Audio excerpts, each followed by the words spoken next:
In this video, I'm going to show you how you can remove default description on your YouTube videos. So if you had set a particular description to be used for all your videos, then you can remove this so that you have freedom to choose or to write a new description each and every time.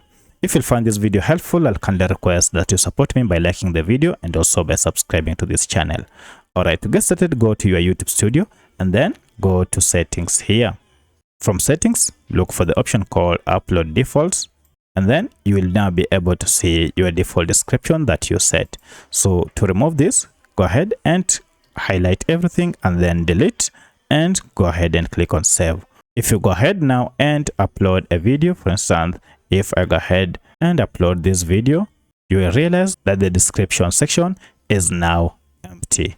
So that's how you can remove or delete default description on your YouTube channel. If you have any other question, kindly let me know in the comment section. Otherwise, thanks for watching and let's meet in the next video.